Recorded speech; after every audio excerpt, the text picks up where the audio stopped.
What is up, guys, and welcome back. Welcome back to the Get Out There Project podcast. It has been a while, but I'm excited to be back. As you can see, we've done a little bit of renovation. We've done a brand new podcast studio, so we're back better than ever. I have some guests lined up for the next handful of weeks. I'm excited to start this journey kind of over again, and I figured what a better way to start it back than with one of my first guests of all time, and that's Tate Walcott. What's going on, guys?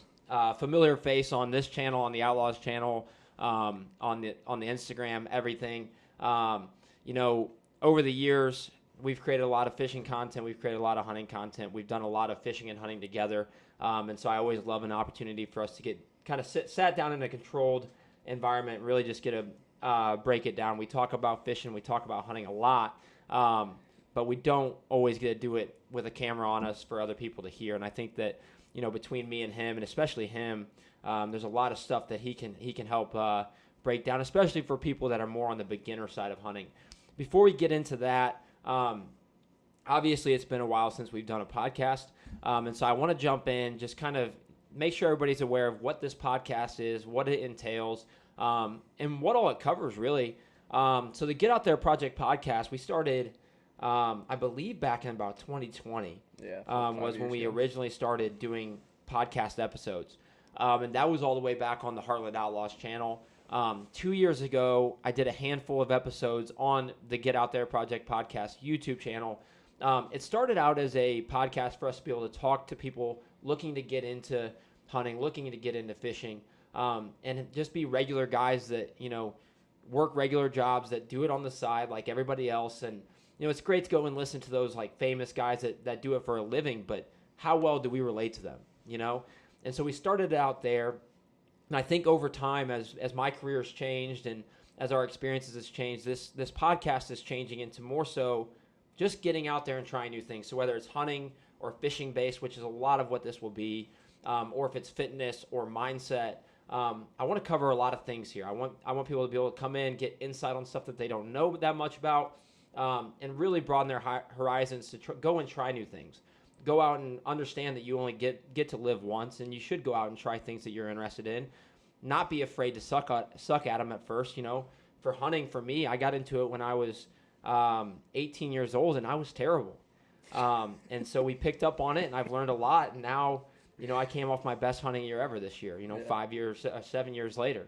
And so I think it's very important, especially for the listeners, just to understand that we just want you guys to have your eyes open to certain things that maybe you're interested in. Maybe you do a little bit of, but you'd like to know more. And just don't be afraid to go out and try new things, and go out and not be afraid to suck at something for a little bit so that you can get good at it. That being said, I want Tate to jump in, talk about some of his background. I know we did this on the first podcast, but just give everybody a brief overview of who you are, your experience with hunting and fishing, all of that, and then we'll dive right into it. Oh, yeah. So I started probably, 13 years ago of actually bow hunting really hard, and I didn't have much success for the first couple of years, and then I started getting the rhythm, and it kind of took off for me, and I started being able to pattern deer easy. Yeah. And so I just got pretty good at it, and then I started scouting a lot more, and then it kind of came second nature for me, and then all of a sudden Kale and I became friends. I don't even know when. Back in grade school. In grade school. Then we started fishing together, and then we kind of took off that way. Then we hung out every single day together, and then we got this idea of starting a YouTube channel. And after that, he kind of introduced me to bait casters and stuff like that. Then I got addicted to that, even though hunting was my main. But fishing, we try to go out as much as we can right now, but it's pretty difficult to go out with how much we work right now. Yeah, it's really funny. It's kind of backwards for each of us. Like Tate fished, but once we started fishing together, we really started to take it to another level. And I taught him. I fished tournaments, since I was 12, and so I got him into the bait casters, got him into like a lot of the style of fishing that I do, and he got really good at it. And same with me with hunting, as I had never hunted, and Tate had been hunting since he was a kid. And so when I decided to get into hunting, he kind of guided me along, showed me the ropes. And even to this day, anytime that I'm going to go out hunting, or I'm, trying to chase a deer, Tate's the guy I lean on. It's funny that you bring up the Outlaw channel. It's on my list of things that I wanted to talk about, and I had it a little bit further down, but we can just jump into it because I think it's funny. It was actually when I was finishing up this room that I was looking back on all the different different setups that we've had, different stuff that we've had, and I looked all the way back to the first sit down type of talking style video we did, and it was in that room in your shed. The milk room and the barn, actually. Yeah. And the camera angle was atrocious. The lighting was awful. The lighting was terrible. Room We're was sitting in awful. a couch and our legs are way up, and it just wasn't a great setup. It was a couch we picked off someone's trash, and we thought at the time it was the best room ever. Yeah. And once we did that, man, we ended up getting this room here. And then I was looking at how this was set up originally, and we took a piece of wood and we wrote with Sharpie Heartland Outlaws. We had a bunch of just posters and stuff all over the walls, and we filmed content in here. And if you go back, if anybody's interested in the Outlaw channel, it's a little cringy because we were young. Yeah, it was very cringy. I love looking back at it just to see how well, how much we've grown up and the content that we will be producing, the growth that we'll have. From where we started when I was 18 and Tate was 16, and but it's so interesting just because especially in this room we've done a lot, but within fishing, within hunting over the last especially 7 years since the Outlaw channel, we've grown so much, and it's really crazy to look back at. Also have a lot more money, so it's easier to get into stuff when you have more money, deeper into it. Well, we got expensive hobbies. Yeah, we really do, yeah. And so I think it's cool just because I know content is something that we're getting back into this year. I'm excited to produce more content, but looking forward to it, it's always fun to look back and see where we started and understand that even with the hiccup of we haven't produced a fishing video in 4 years, and I'm excited to get back out with the GoPro on. And start producing more content like that. But it is crazy just, we had a stick with a phone holder that we'd lean in the corner of the boat, and we'd film like that, and the phone would fall over, and we'd have to pause, and we'd have to get it set up. And a little John boat. And then we got phone holders for our chest so we could have like a GoPro. And so it's crazy the growth that we've had. But what it's going to do for our content is really exciting. Mm-hmm. So I think that's really cool, especially just two guys that have been friends since grade school. Yeah. Just being able to we've been through a lot. Still be friends and go out and share those memories together and produce content for you guys to watch and hopefully learn a couple things. That being said, though, I do want to get into it. We both had good hunting seasons this year. The big thing I want to start this with is really just recapping the year. So I want you to talk about your year. I know your year was a little front heavy, but yeah, it was a roller coaster, that's for sure. I started off the year. I had a couple deer in mind that I wanted to chase, and one of them was a deer that I passed on a dozen times the year prior, and he kind of blew up. He wasn't a high scoring deer, but he was really cool. And I hunted him 4 days hard in the beginning of October, and I passed on him at 45 yards because I didn't feel comfortable with the shot. And then the next morning I went out. He came in and he hit a scrape that it was a mock scrape that I set up for him, and he came in at 15 yards, and I shot him, which he was a gorgeous deer. I called him Fonzie. I think he was a 15-pointer.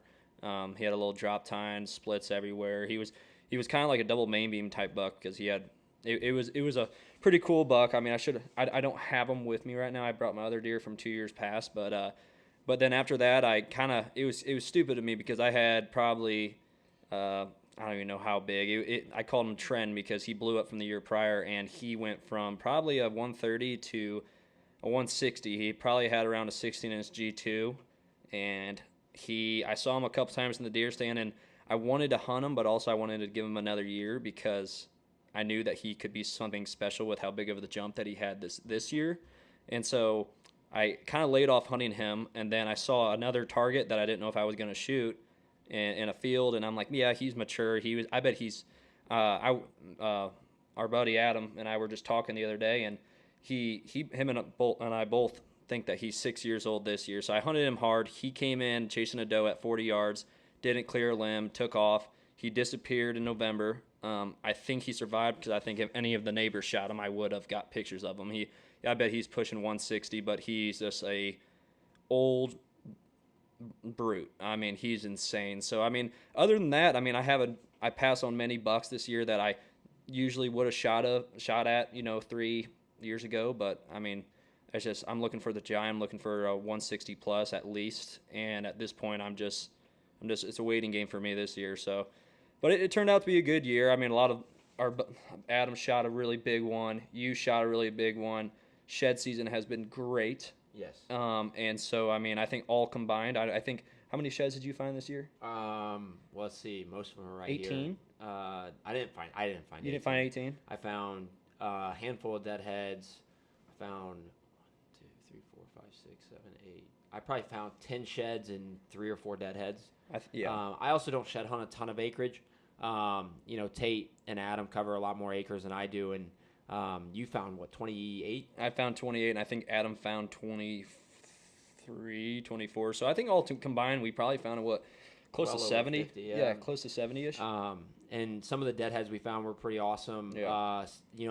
For me, I found a shed from one of my target bucks, another shed from a named buck that I have, just a old, 7.5-year-old deer that I call Pops. I found his weaker side, unfortunately, but and then Pixel, the deer I hunted the whole back half of season, I found his sheds pretty early on in shed hunting season, so it was a pretty awesome find. Wasn't able to match any of them. And then another buck I call Gemini. Yeah. I found his matching, just basically laying on top of each other, which was probably the coolest find that I found. Go show him the shed of Pixel. People would like to see that probably. Yeah, let me. I'm gonna hop up and show you guys a couple of the sheds at least. Yeah, Kale hunted this deer for a long time at the end of the season, and I mean, he had so many close encounters. He just every single time he got in the stand, he did not. It just seemed like the deer was always somewhere else. But yeah. Yeah, you'll yeah, there you go. But yeah, I mean, and we went out shed hunting together, and shoot, we were literally about to walk back to the truck, and we jumped the creek, and Kale was like, "Oh, there's one." Actually, he was peeing, and he was like, "Hey, there's one right there." And I was like, "Really?" And I walked over to him, and he was like, "Dude, that's Pixel." I'm like, "Oh, well, the other one's got to be close by," and never found it. We walked so many acres. We walked a lot of miles. So Pixel. That deer that we were talking about is this shed right here. Just a big, heavy set 8-point. And this actually is weak side. So his other side is a little bit heavier. Has a split brow. A little bit taller of a G2, but he's got these real bladey G2s, real bladey brow tines. And just, I mean, the mass is pretty awesome. So that's that one. We end up finding, this is the set that I found basically on top of each other. They were kind of just laying something like this. I don't even remember exactly how, but they were right off the path. Sorry, I was a little bit far away from the microphone there. They were right off the path in which I drive in on, and so I found those. My dad was actually a little butthurt that I found them because he likes to do a little bit of shed hunting. So yeah, the G2 on this side is at least, I told him it's at least 11 inches. I think it might even be close to 12, but. And that's a younger deer. Yeah, I think this deer was a 3-year-old this year for sure, and I mean, who knows what he's going to do next year. I mean, shoot, he might blow up a 14-inch G2. And, I mean, his G3 on this one side, which is this right here, is probably at least 9 inches. So, I mean, like, and the deer didn't look that big in the pictures at all. No, not at all. And it looks like he's going to throw into about a 10-point. Yeah. So he looks like he could throw a tine here, and he is throwing a tine here. I mean, you're talking possibly, he's probably, I bet he's a 135-inch, 8-pointer, I guess. You can call him that. He has really good brows. So, I mean, that deer could be probably one of his shooters next year for jump sure. From 3.5 to 4.5, and even if he makes it to 5.5, would be insane. And then we have these two over here. The one furthest right, this one. I basically tripped over it, kicked it out of it was buried in the grass. Couldn't see any of it, and it's just a gnarly old 8-point. Was probably a 10-point at one point. It looks like he was regressing a little bit, so he's an old deer. Pretty cool swoop. A real swoop off the main beam, and that one even has a big swoop on it too. So this is Pops.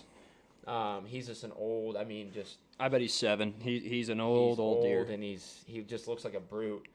His other side has a split brow, and it's actually an 8-point side, and this one has like this crazy. I don't know how well you can see it through here, but has this crazy blade basically running the whole main beam.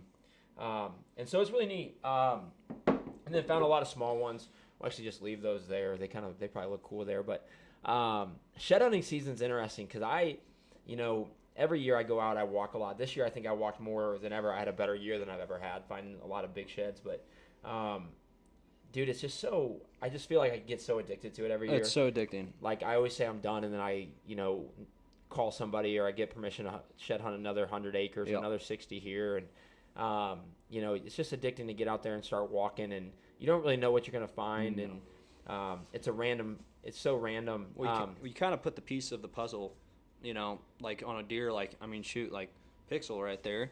You really never know, like that you can learn a lot from where the deer. Like I saw this video. It said wherever you find that deer's shed is about a week after Christmas is where that deer is basically going to hang out all winter.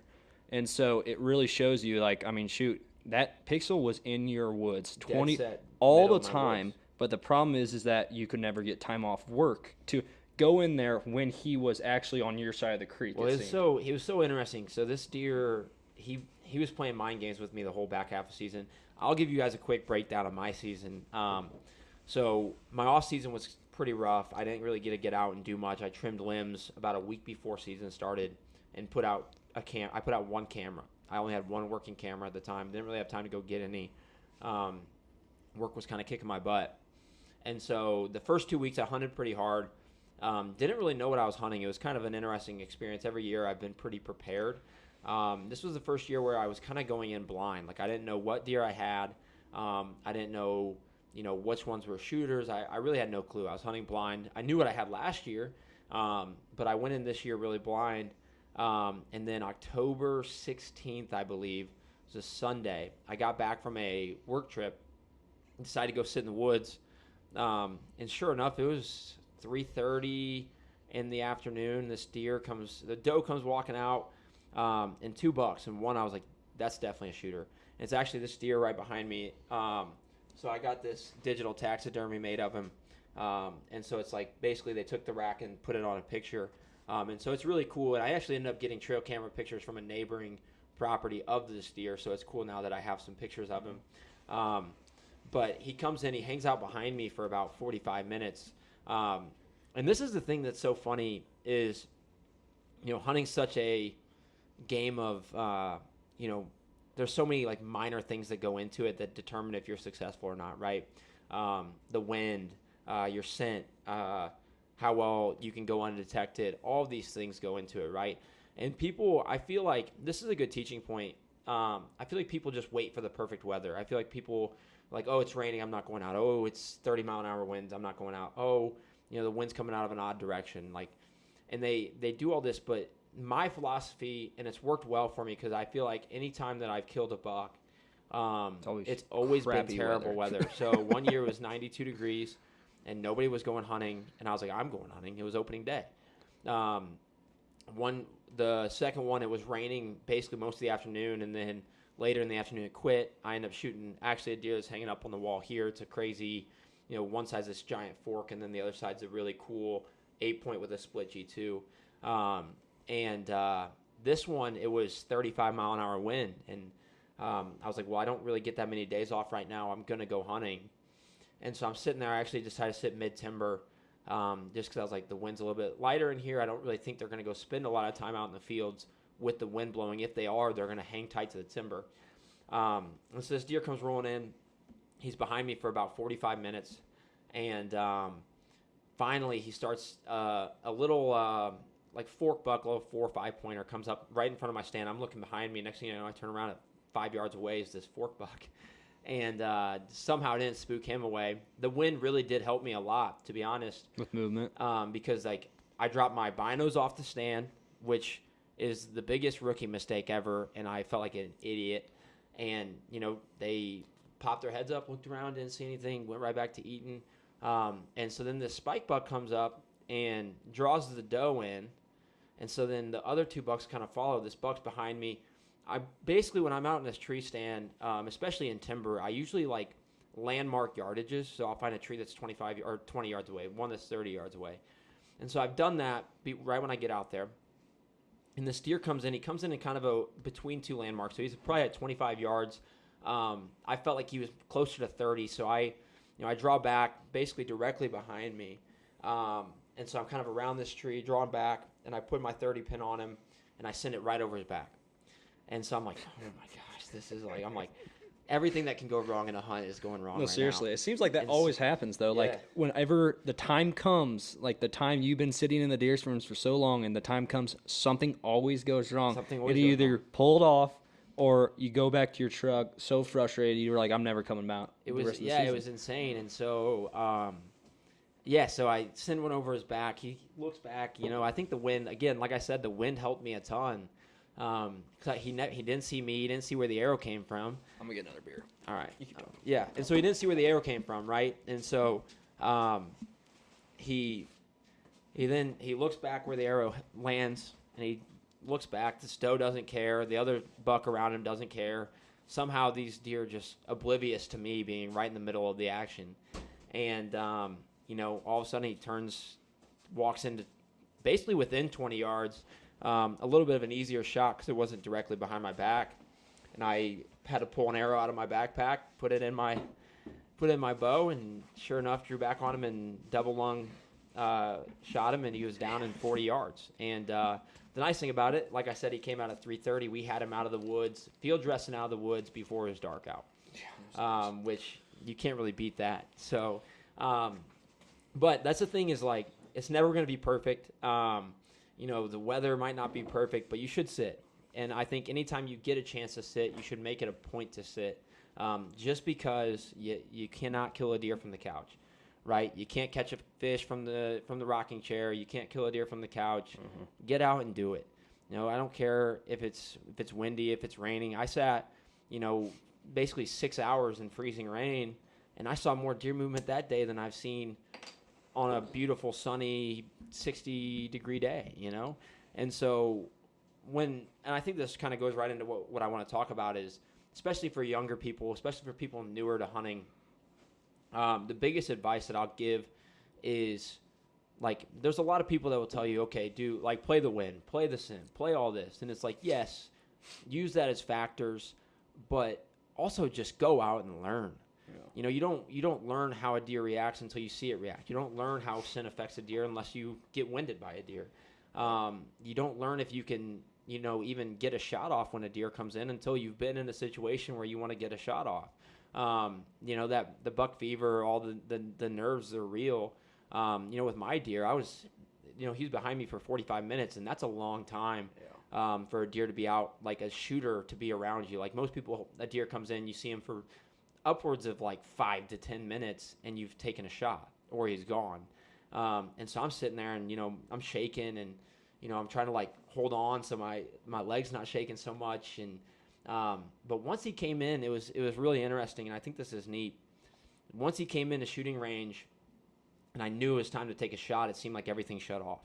Right, I wasn't shaking. I was calm. I could breathe, and I could go through the process. Right, I've been thinking about it for 45 minutes. It'd been really easy for it to all work up to this point where I'm like, I can't even like draw back because I'm just shaking, and that wasn't the case. But that comes from being out in the woods, being around deer a lot, and just going over this a million times in my head, like how am I gonna be able to do this? And so when it comes to getting into hunting, especially for anybody that's listening that's newer to it and wants to learn, I think there's a lot of factors that go into it. And I think that, you know, Tate's a really good guy that can talk about this too, is there's a lot of progression as a hunter. And we were talking about it a little bit with his deer hunting, where he's waiting for 160-inch plus deer, right? Where 3 or 4 years ago, that wouldn't have been his mindset. No, not at all. I mean, when I started, it went from... Man, I literally anything that looked decent to the eye, I was like, okay, yeah, I'm going to shoot it. But now I've grown up to learn that it's also not all about, you know, rack size. It also can be about, like the deer I shot this year, Fonzie, he was a 158-inch 15-pointer, which he doesn't look 158 inches because the mass on him, he had no mass measurement under 5 inches. So he was an incredibly heavy deer. And so... I don't know. It's just been different for me when I started hunting 13 years ago. The first buck I ever shot was actually at Kale's place. It was an old deer, and I texted Kale multiple times because this is when Kale was getting into hunting, and I said, "There's a buck coming towards me. Can I shoot it?" Because it was on his property. I wanted permission because I didn't want to be the first one ever to shoot a deer on your property. Yeah, it was like 2 weeks into me, or it was probably like a week and a half into me hunting. Yeah. And it was a 113-inch 8-point. It wasn't anything big. It was old, and it's funny because like you don't grow as a hunter unless you make the mistakes, unless you shoot something and you say, okay, that's not, it's I was happy about it, but I want to get better, right? My first buck was nothing to write home about. It was a young 10-point, some cool splits, but it was young. And I look back at it and I'm like, you know what? Now that deer would not be anywhere near my hit list. But then I was really excited about it. I was happy with it, and I knew that that's a part of my progression as a hunter. And then 2 years later, I shoot the one that's hanging on the wall here, which is a big step up. It's not a crazy sizable rack because it's got this crazy fork, but it's a deer with character. It's a mature deer, and like it was a deer that I wanted to kill. Oh yeah. And then this year, we stepped up and we killed a big 8-point. And so my progression is the same. Is like I went out first year. I killed a doe, shot a small buck, not a tiny buck. It wasn't like a little, fork buck or anything. And then we progressed. And I think the learning curve in hunting, the progression as a hunter, and some other things like, it's an expensive hobby, but it doesn't have to be right away. Mm-hmm. When you look at it, it's like you don't need the best gear to go out and hunt. Mm-hmm. When I first started hunting, I bought a crossbow from my boss at the time. And Walmart camo. I did the same exact thing. For $100. I had a probably 2-size oversized camo sweatshirt that I would layer up underneath with a bunch of stuff that I already owned. And I had a pair of like oversized camo jean style pants. And I would layer up under those. And it was like, my investment was, $400 or $500 at the end of the day. And I shot a doe. And then, I progressed. I got new gear, upgraded my investment a little bit. And now I run nicer equipment now. And it's like, you don't have to spend so much $1,000 to be a good deer hunter. You don't have to have a $1,200 bow to be a good deer hunter. You have to be able to sit down, shut up, and understand deer, right? And speaking of the clothes and everything, too, so my dad, he got me into deer hunting. My dad's buddy got him into deer hunting, and my dad's third year of deer hunting, he went out during shotgun season, and he was a police officer.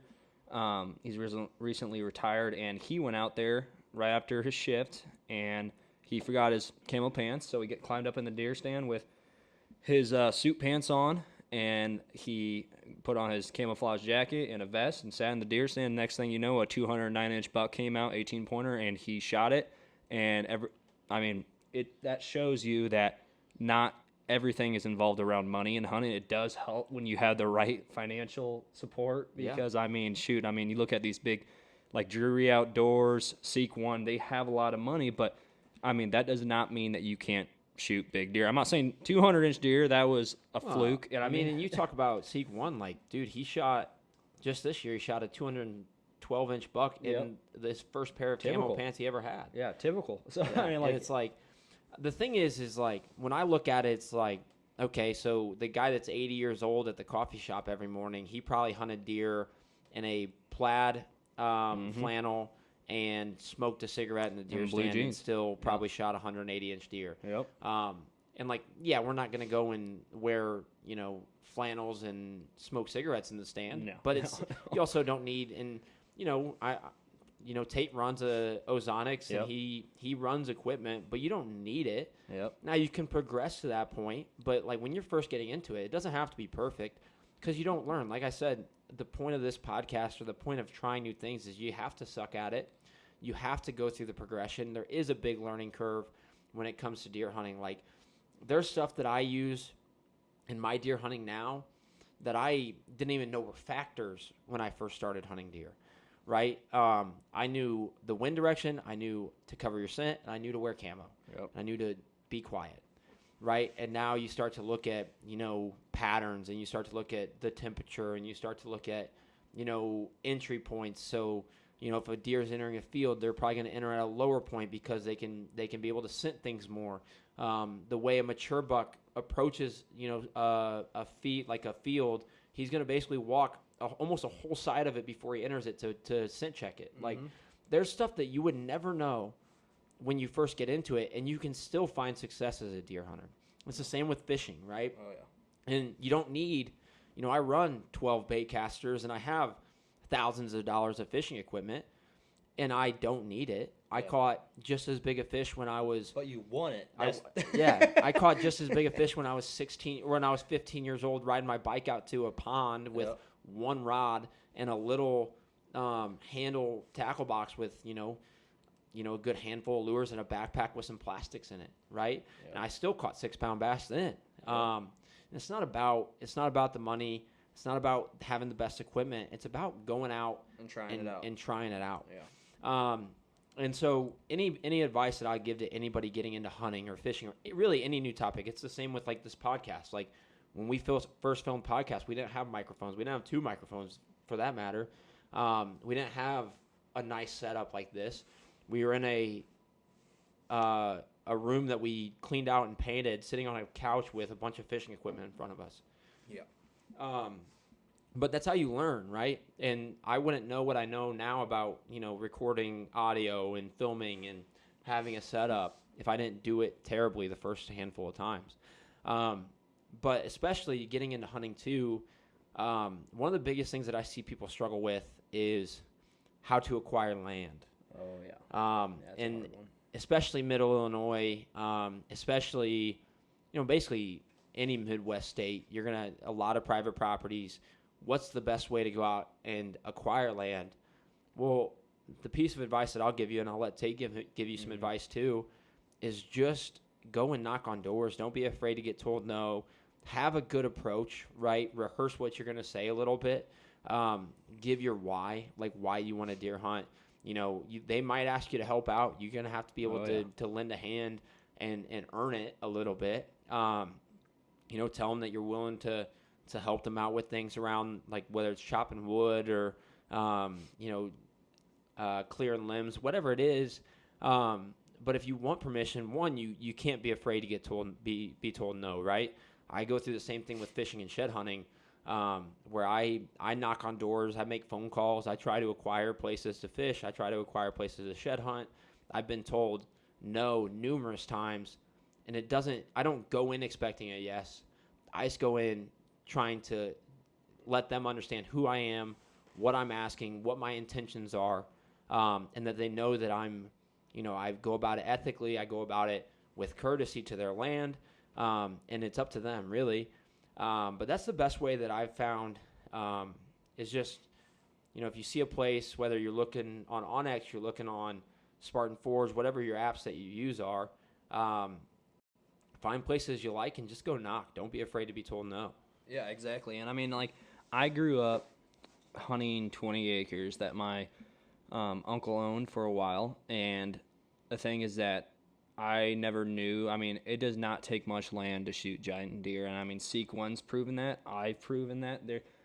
My dad's proven that. He shot the 209-inch buck on 20 acres, and I mean, the deer crossed at the wrong place, wrong time, and my dad was there sitting there. So I mean, like, it's a big difference. So I was kind of not born into that land, but also I've gone out there and helped out. I just fixed the gate out there the other day because it fell off the hinges.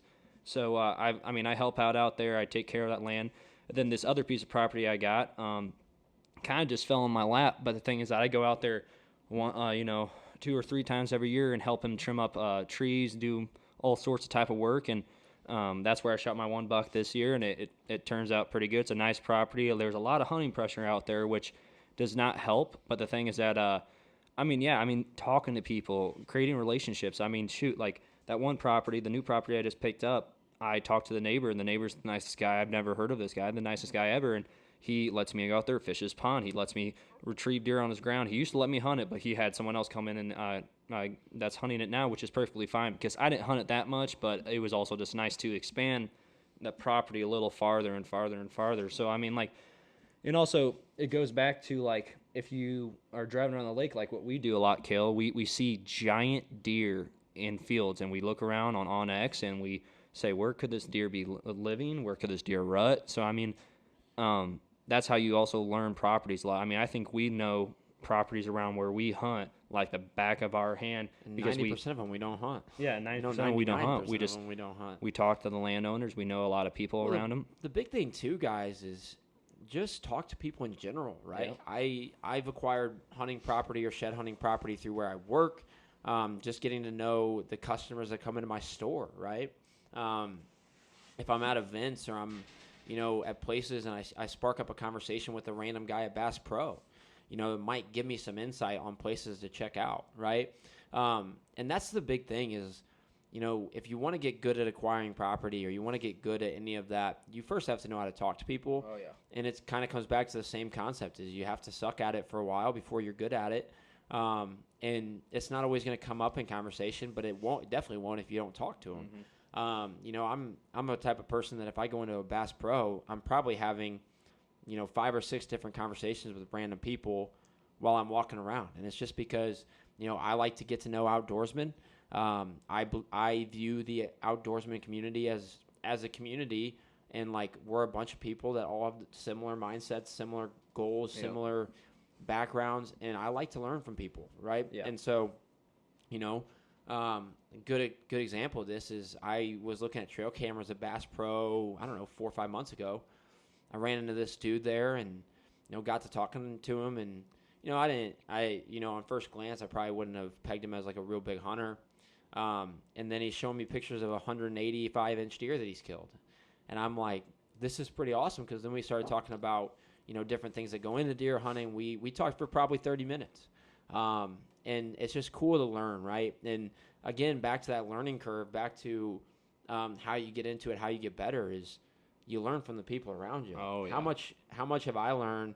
I mean, one, talking to my friends, but also people that I don't really know that well, that I just know we have a common interest, and I learn a ton. And even where I hunt, like I've acquired more land to hunt because I know people and because I talk to them and because I'm now friends with them, and they let me shed hunt their land or they let me, chase deer on their property. So if like I have a deer that I know is cutting through their land, like they'll let me come and sit. And so it really helps you elevate your game. And I think that, it's funny, we've actually kind of touched on some of these things, but I saw this pretty neat thing the other day. I was scrolling on Facebook, actually, and I thought it'd be cool for us to talk about because I think it applies a lot to especially what we're talking about. And it was Fred Bear's 10 Commandments for hunting. And so we'll just kind of go piece by piece and, you talk about what you believe on them or me. The first one, don't step on anything you can step over. And I think this is important, right? So I think people rightfully value being quiet in the stand and being undetectable in the stand, but they undervalue being undetectable in where you're coming up, right? And I've heard a lot of stories about this, not just on how you walk in, but also with where you park or where, deer pick up on things like, okay, this like where I hunt is by a farm. Okay, so this truck comes in and then they leave like 20 minutes later. Okay, well, this car came in and parked here. Well, I've been spooked anytime that this car's here. I've noticed a weird scent coming from this area of the woods. And we don't give deer enough credit for how truly smart they are in picking that stuff up. So not even just like walking in, but like where you park, how you drive in, being more disguised in your approach. And that does come back to, when you're walking out to your stand, okay, there's a twig there, or there's a pile of leaves. Okay, well, let's step over that. Let's walk on our toes and try to be real quiet walking in. Keep yourself undetectable, or at least try to camouflage your sound a little bit. Yeah, absolutely.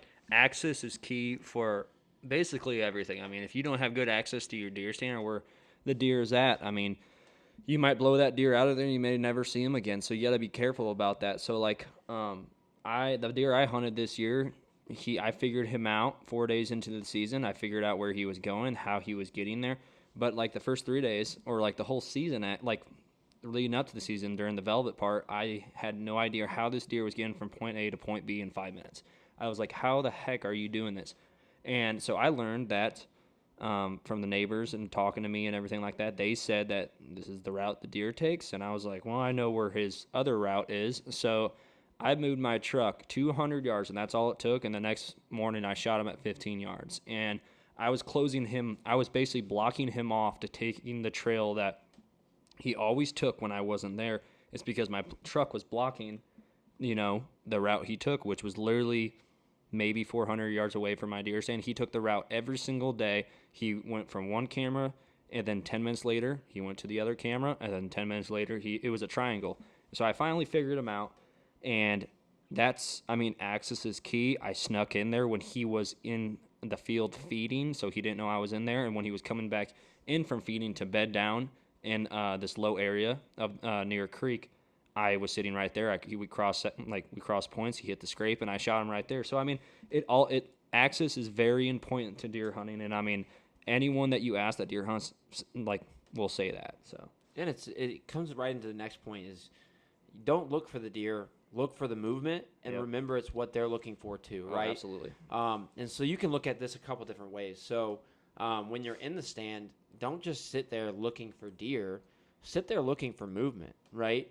If a deer's coming in 100 yards away through timber, if you can see them move and you can get your binos on them and realize it's a deer, well, now you can prepare for that. But if you don't realize that they're coming in because you were too busy looking for deer and not just looking for the movement, next thing you know, they're 40 yards out and they see you before you see them because you're scrambling trying to be ready. Yeah. Always happens too when I'm looking at my phone. So be ready for a deer to come in at any point. And don't. It also comes down to how you pattern deer is, and we'll get to this with another one, but don't always look for where you think they're going to be. Understand where they're moving, understand their routes and their patterns, and try to place yourself in a point where they have to pass. And so it plays kind of just like what he was talking to is put yourself in a position to kill them, and also when you're sitting there, understand that they're looking for you. They're looking for movement too. They're looking for anything that's out of the ordinary. So they're the ones being hunted, so they are very smart. And like this deer last year that, like I was just explaining, Fonzie that I shot this year, I passed on him 12 times last year at least. So you don't think that he knows I was in his general area, but he thought I was a safe person to be around because I did not. He walked 15 yards from me probably 5 times the previous year, and I did not shoot him. So he probably thought, this guy is no threat to me whatsoever. Well, a deer's whole life is survival, right? Yep. They wake up and they try to survive. Yep. And they have more than just us hunting them, and they have more than just us to worry about, so they're always on high alert. Yeah. The one time that they're not on high alert is when a car's coming down the road, it seems. But outside of that, they're always trying to survive. They're using scent. They're using their scent. They're using their ears, and they're using their eyes at all times. And they're smart. And I think we credit that to an extent, but I don't think sometimes we realize how smart that they are.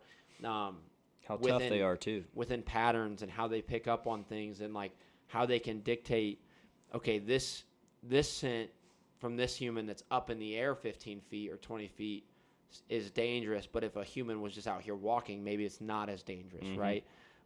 People that hunt public land will understand that because, you could see people, I'll go and walk public land, when I go hiking and stuff, and the deer don't get scared. They'll just stand there and watch you walk by at 30 yards. But if you were in a stand, I'm sure that they're going to wind you. That's weird. And it's so weird, but they've correlated over the years. It's okay, people come and walk these trails. They don't pose any threat to me. But similar scent 15 feet up in the air, well, that poses a threat because they've now correlated it. And so it's really interesting, but I think that's cool to talk about a little bit. The next one is always approach downwind. In the cool of the day, move uphill, and in the heat of the day, move downhill.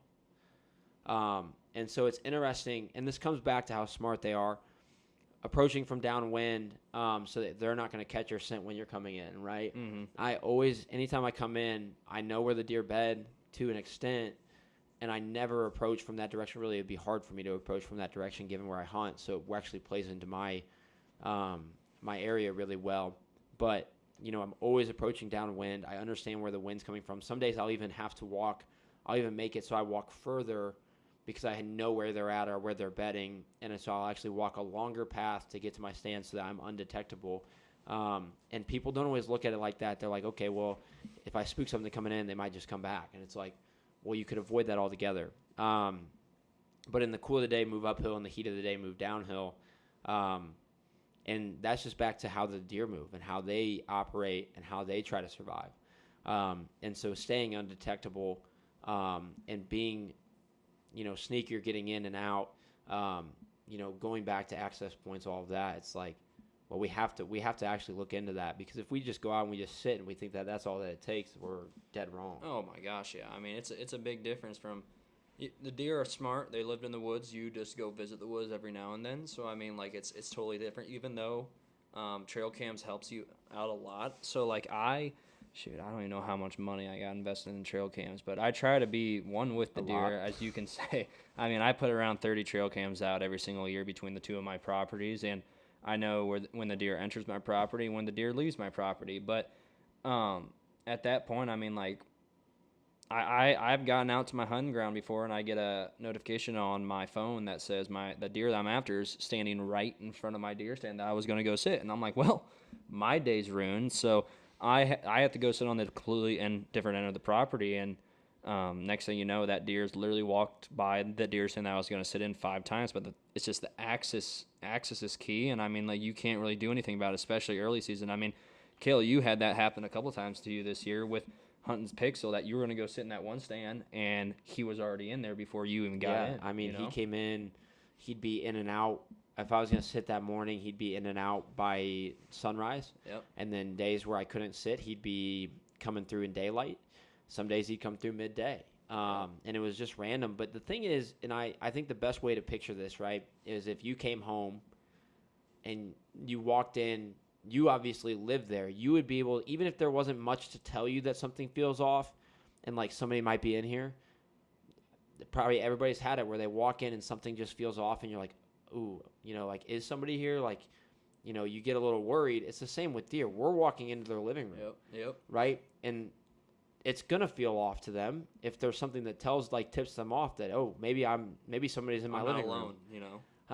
And I'm sure that everybody can, relate to that feeling. I mean, you got in your deer stand for Pixel an hour early. The earliest I ever got in deer stand for the deer I hunted this year was 2 hours early, and I sat in the dark and fell asleep in my deer stand, and you hear noise all around you. But the thing is that you got in there before they did, and that was the only key. And that doesn't mean that they're going to cross you in daylight. I mean, I have gotten in the deer stand, and next thing you know, I have a picture of the deer that in front of my trail cam, 20 minutes till daylight. I'm like, well, that hunt's over. He's already in here, and I'm just sitting here in the dark, don't know where he's at all. So, I mean, and you done that too. Yeah. So I've had deer cross by before light, and even days where I think I'm going to get out early for an afternoon sit, and I'm like, okay, well, I'm going to go out like 12:30, and that feels really early.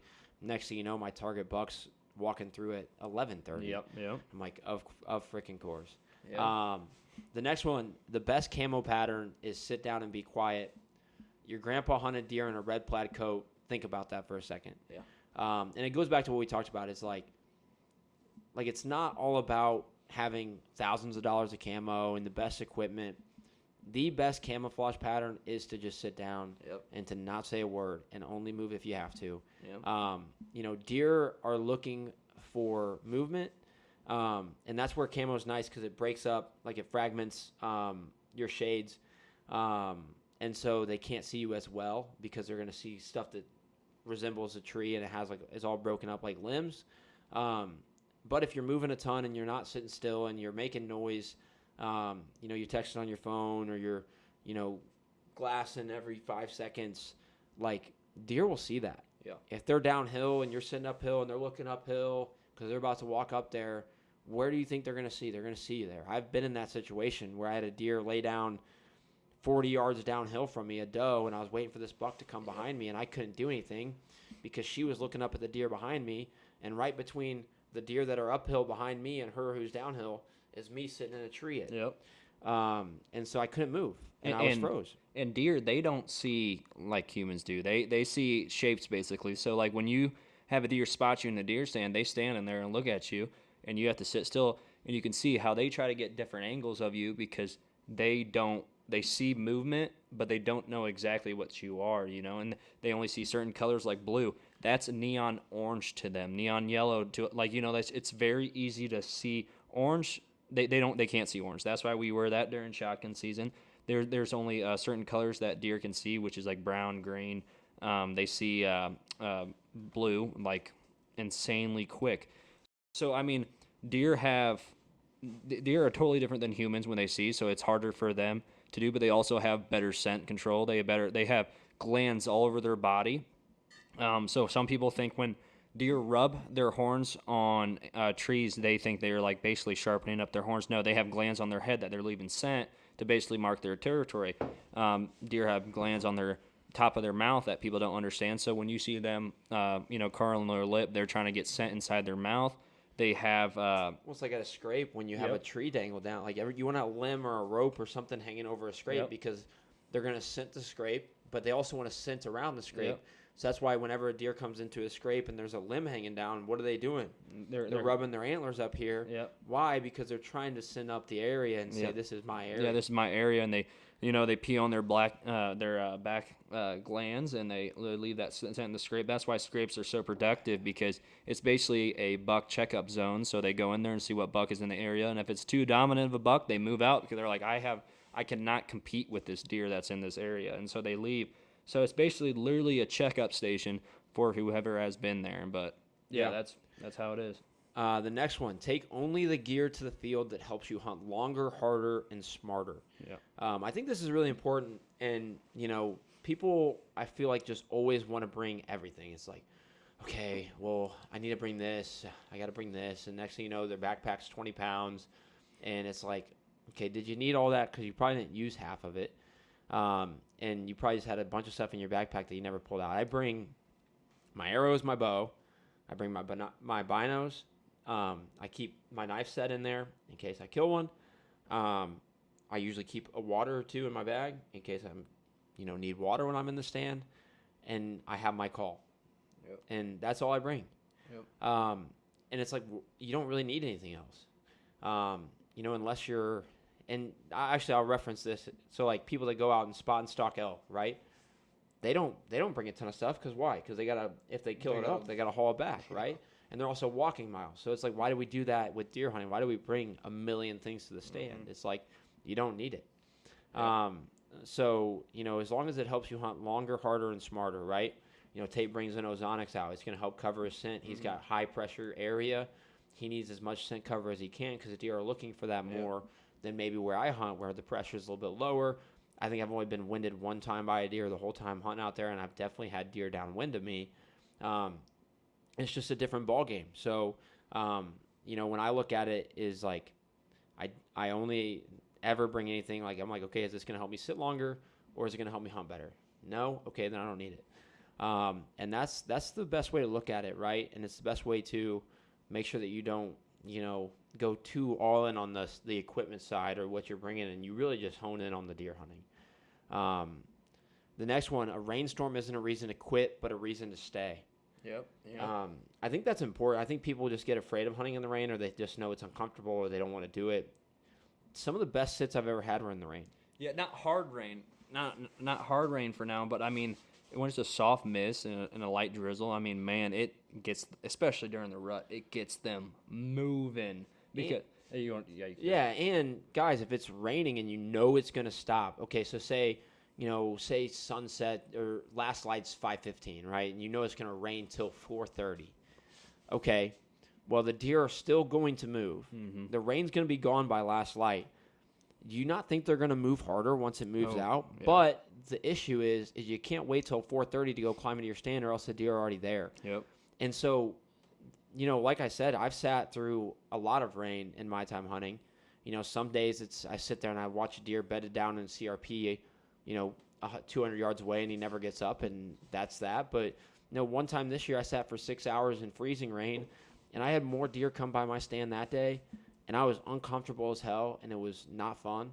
But I had more deer come by my stand that day than I had in any other sit that year. And they were moving. It wasn't a hard rain, but it was cold. And then it quit right before sunset, and they all went out to the field. Yeah. And where'd they pass by? My stand.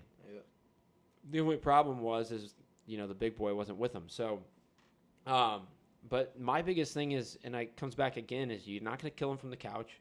The deer still got to move. They still got to eat. They still got to do stuff. The rain's not stopping them. They live out in that all year round. Heavy rain, more so, yeah. That'll probably keep them down a little bit. It kind of dulls their senses a little bit. They don't feel like they're not safe. They're as safe. But a light rain, they're going to keep moving. Oh, yeah, especially during the rut. I mean, the rut's the best time to hunt when a light rain moves in because what do deer do when it rains? They bed down because they don't want to be walking around and when it's raining because their senses aren't that great. But what do bucks do when does bed down? They go up there, push them up. And so it's like kind of a grocery store aspect of when there's many does bedded down in one single area, and a buck comes in and he starts checking every single one of those does, seeing if they're in heat and seeing if they're ready to breed. So, I mean, if you can find where the deer are at, the bucks are going to come in, bump those does up, and they're going to chase them until basically they want to give it up, which it's kind of weird to say, but that's how nature is, So yeah, this one we've kind of already talked about. Camouflage your appearance, sound, and scent. Just try to blend in. Yeah. Camouflage your scent, use scent block, bring out other scents. So if you have a scrape near your stand, bring out, scents to put on that. Do whatever you can. Camouflage your sound. I've seen a lot of theories around this. Some of them I think are kind of bullshit. Some of them are probably real. The biggest thing I would say is just try to take light steps, move slow. Yeah. You're not in a hurry to get out there. Because if you get in a hurry, you're going to scare the deer away anyways. So you might as well take your time. I got a story about light steps. Actually, it's the one. It's the one of the deer down there. Which one is it? Crunch, the heavy one. Yeah. So, what was it? 2023. I shot this buck right here, and I chased this deer, and I didn't know if I was going to shoot him or not until I saw him 2 days later. He went 151. He had nothing but 5-inch mass all around. I mean, he's nothing massive, but he's just an old brute. And he was a good-looking deer, but I got out of the deer stand early because it was during shotgun season, and I was like, I want to go see if there's anything in this field up here real quick. I got up, and I started walking. There's 10, 15 minutes left of shooting time, and I get to this area, and I see this deer walking along the pond. So I'm like, well, shit, and it's free. There's no wind. So I was like, well, there's leaves everywhere. It was November, first shotgun season, so I took off my shoes and left my socks on. It was 30-something degrees. Started walking towards the pond, and I had no sound whatsoever, so I started walking towards it, and I got within 85 yards of him, and finally he stopped, and I was able to take a shot across the pond with my shotgun. He ran 40 yards and dropped, and I ran over there because I thought he was about to get back up barefoot. I was freezing my butt off, but man, that story of me taking off my shoes and running over there with my socks, it was the most shocking story. I did not expect, because I was using a bead sight, so when I aimed at him, my bead took up his whole body, and I could not. All I saw was his rack, and I'm like, this got to hit him somewhere, and I let it fly, and I was like, well, it hit him, and then he dropped, but I thought he was going to get back up. So, but yeah, speaking of controlling the sound, that saved me, because I would have kept my boots on. He would have heard me coming from a mile away, because it really helped me, because I was walking right under one of the big oak trees, and it saved me when I took off my shoes. I've heard many people do that, and so that's why I did it, and it worked out great, so. Yeah, there's a success story of. Well, it's really funny that you say that with what the next one is, saying that your bead took up the whole body. Yeah. Because the next one is, be sure of your shot. I was sure I was going to hit something of it. I just didn't know where. Nothing is more expensive than regret. Yeah. Guys, make sure that you take ethical shots. And like it says, nothing's more expensive than regret, and that's true. I've been lucky that all my shots after the first year of hunting have all been double lung shots and have been within 35 yards. Typically I won't take much of a shot longer than that. I'm pretty comfortable with 40 with a light wind. But outside of that, I'm not going to go any longer because I'm not sure. There's too many factors at play. And I don't. The biggest thing, guys, and what I think about this is, if you're hunting for the right reasons and you hunt with the passion that like me and Tate hunt with, right? It's not just about killing deer. It's about an immense amount of respect for the animal, an immense amount of respect for the specific deer that you're hunting, and for the life of that deer. And we understand that we're trying to kill a deer to fill a freezer. And yes, hunting big deer is awesome, and hunting trophy bucks is great. And, you know, being able to share that with people is awesome, but that's not why we do it. You know, anybody that's hunting and has the right intention is hunting because they have an immense amount of respect for the animal. They have a love for deer. You know, that's why we go out and we collect their sheds, because every deer is another story and another chapter of what we're doing. Like, you know, this buck I didn't have a lot of history with, but I have an immense amount of respect for him. Because your biggest buck, you know? Pixel now, like, I have history with him and I respect him, and it's a chess match. If you rush a shot or you take one that you're not sure of, and you know it was a dumb shot to take, well, that you're not going to sleep. You're going to stay up, and you're not going to be sure of it, and then you're going to have to go back out and look in the morning, and it sucks. Tate's actually been in that situation where he's had to wait 24 hours. 24 hours, and it was the worst night of my life. It's the hardest thing, and then especially if you take a shot, you don't find it, and you know that you've just injured that deer that you respect and you love, and now it's out there running around injured and might die 4 or 5 days later. Take an ethical shot that you know is going to kill that deer very quickly, and that's all that we can ask. You know, it's going to save you a lot of heartache, a lot of trouble, but it's also, you know, we don't do it to hurt the animal. We do it because we're trying to get meat. We're trying to be sufficient for ourselves, and we don't do it without just a ton of respect for that animal. Exactly. And I think a lot of people think hunting is like, let's just say it's hunting. People think that hunting is not natural, but the thing is that nature is very brutal. I mean, the quickest way of a death for one of these animals is being a hunter, because I mean that you give them maybe 10 to 15 seconds. I mean, they can run pretty far in 10 to 15 seconds. Like when we say, yeah, he went 40 yards to a deer is not even a second. Yeah. So the thing he was gone and dead in exactly in 10 seconds. And people don't understand that it's very humane, and it's better than them getting hit by a car and not getting any respect. When we shoot deer, we give them fully respect. We go over, like this year when Kale shot that buck, we sat in the field it was in the back of the truck, and we talked for about an hour. Then we went back to my house and we talked about the deer for another hour. I mean, what kind of respect are you giving that deer or animal after you harvest them? I mean, we every single deer that we shoot, we respect them, and you know it feeds a lot of people, and we show so much respect compared to when someone hits them with a car, and next thing you know, that deer's out of our lives. Learn too, and you'll learn this, and if you're getting into hunting and you take the safety class, and hunting is a form of conservation, right? We're conserving the population, we're controlling the population. Deer are heavily overpopulated. It hurts their genetics, it hurts their lives. It puts other people's lives in danger when they're running out in front of your cars because they're so overpopulated. It hurts the herd. The herd's health is in danger. Diseases like CWD are more prone when you have a population problem. And so, yes, we do it with respect to the animals, but there's also a purpose behind it. If you it would be worse in terms of conservation of the population and the herd to not have any hunters. And people don't understand that. It's a really hard concept to explain to people that, you know, want to fight back. They're like, well, you're killing deer. I'll tell you what, 99% of deer hunters have a lot more respect for the deer than anybody that thinks that they're against hunting.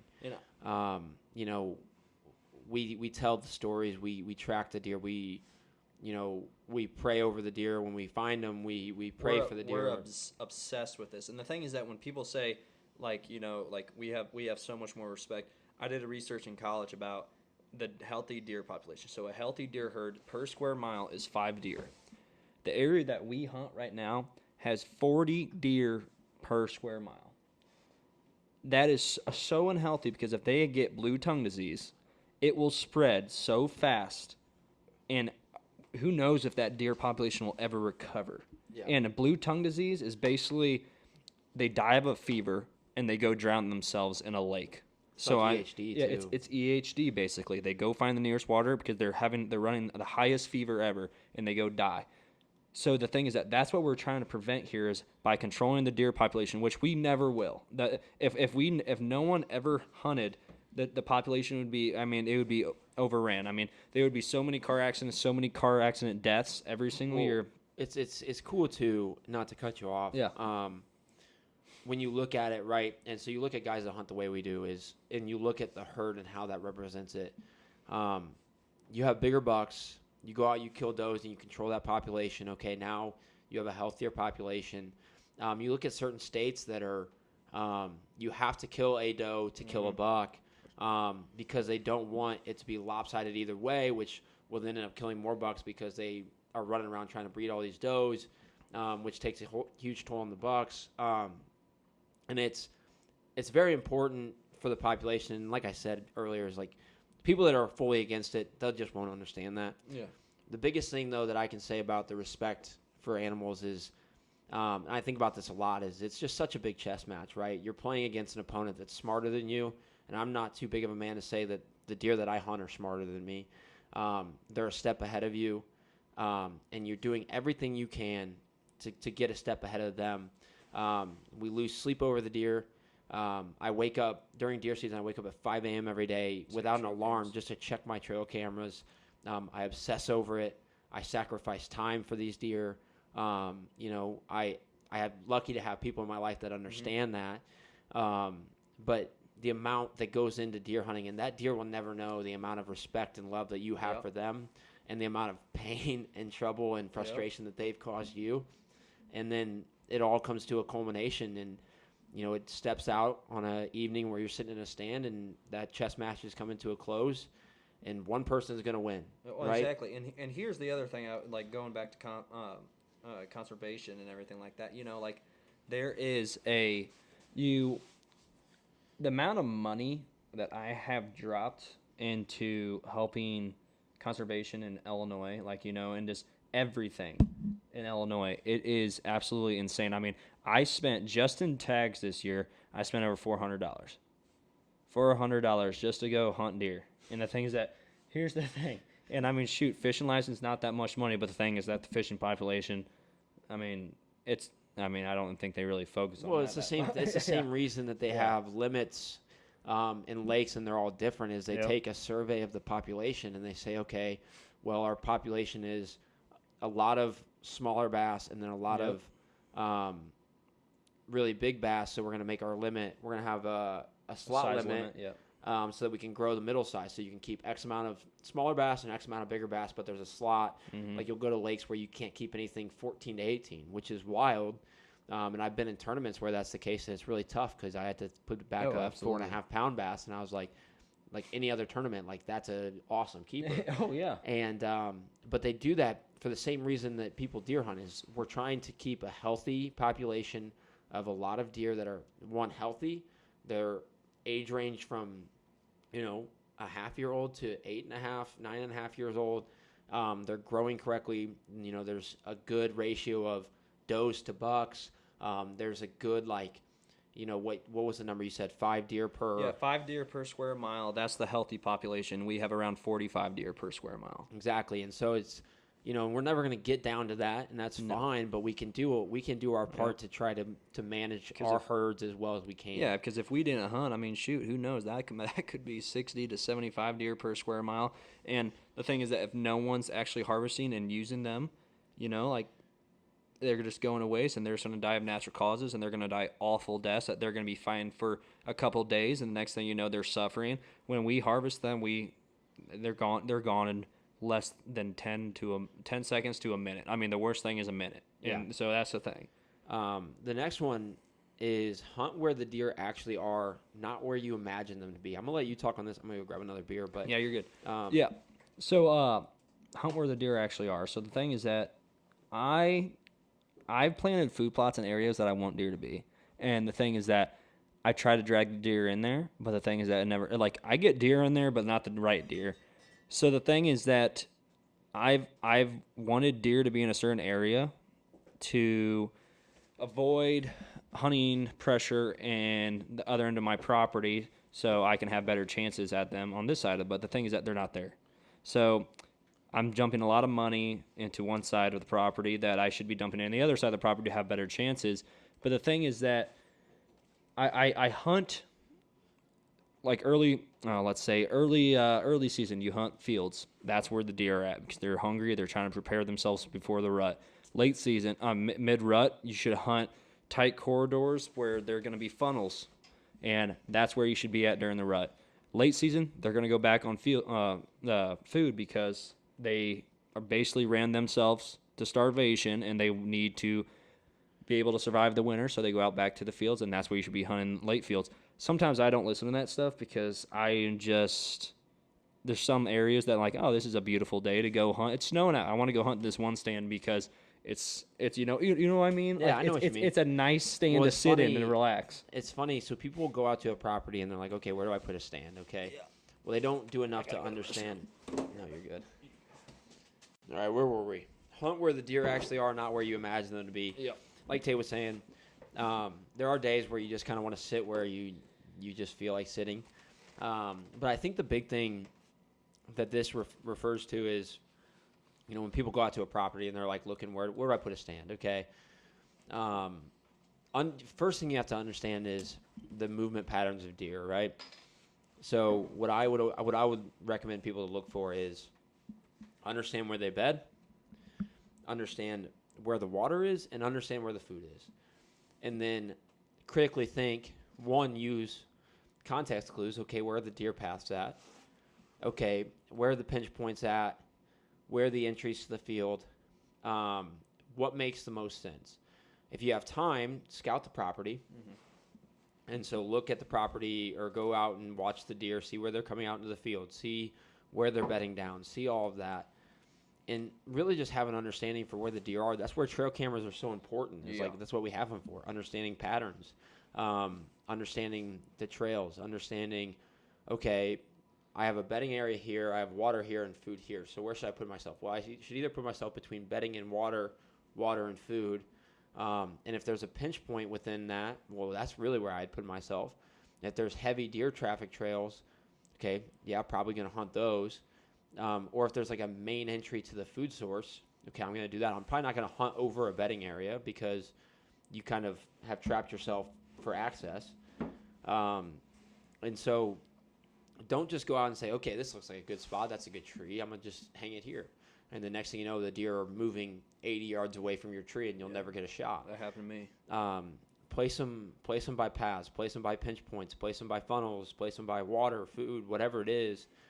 Understand your deer and you'll understand where to hunt. Don't just put yourself in a place to hunt and wonder why the deer aren't walking closer to your stand. Oh yeah, absolutely. And that's the thing, because I noticed when I first started hunting, you put deer stands in trees that look easy to set up. I mean, I think we all have done this. Like, we were like, okay, this is where the deer are crossing, but this is the nearest tree that's easiest to set up, and it won't take much time to slap this deer stand in that tree. I've done that so many times, and the things that I never killed deer out of that tree stand. So then I always end up moving it to a tree that is not made to have a deer stand in it, but I make it, like, force it to basically be made that this deer stand is going to fit in this tree. And I mean, there's this deer stand sometimes is only 10 feet off the ground. But the thing is that you're 10 feet higher off the ground than the deer, possibly. So the thing is that it works. I mean, Kale has a deer stand out there right on a cornfield edge that is 10 feet off the ground, and he's had deer walk 5 yards by him. I've killed deer in every stand that I have hung up right now. Yep.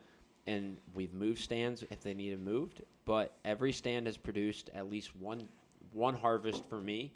And the reason being is they're in places that intersect paths where the deer are going. I have one right on a main, like really two main entries to the food source are right by this stand.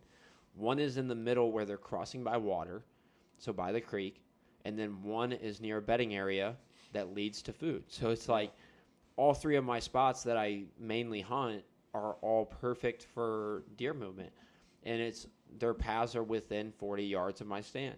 Now there's places out there where I've been like, oh, that'd be a good place for a stand, and then I realize the deer don't move here, and so I've never put a stand there. So it's a fairly easy concept, but it people overlook it, to be honest.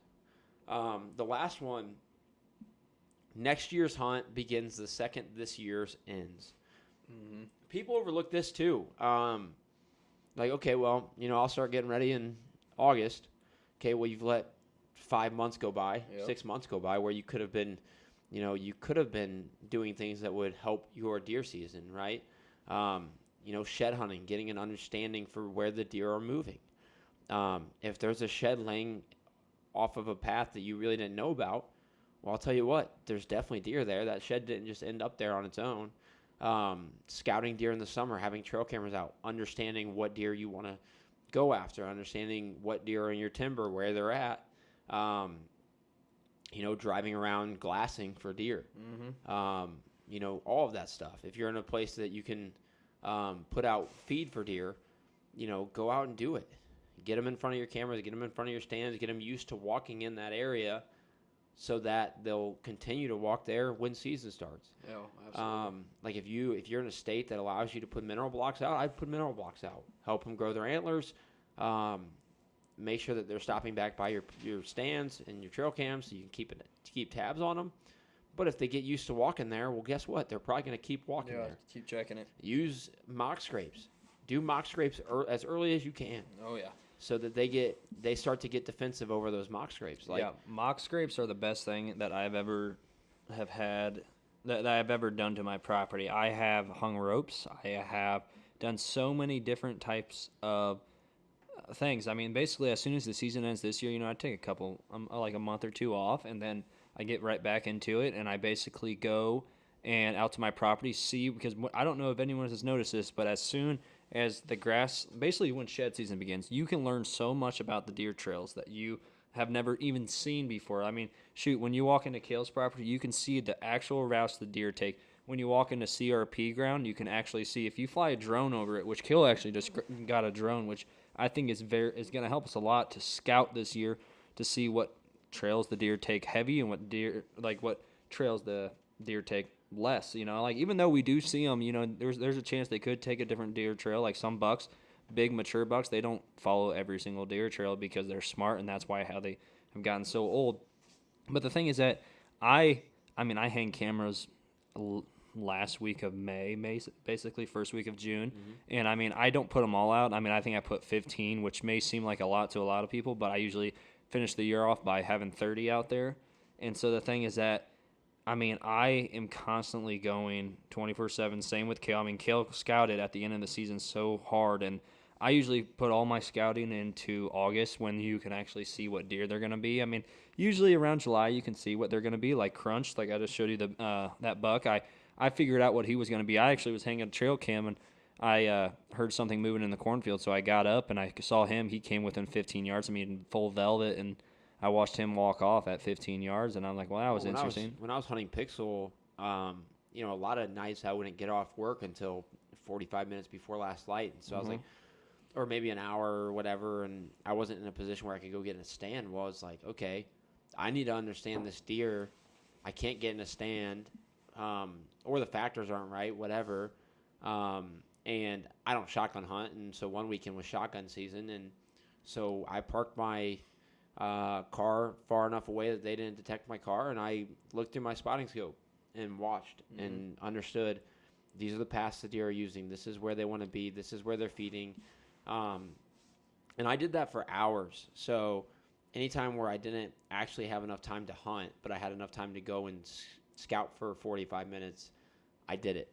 And my girlfriend probably hated that, but it's just something that you have to do. Like, spend time scouting your deer. Spend time in August scouting your deer.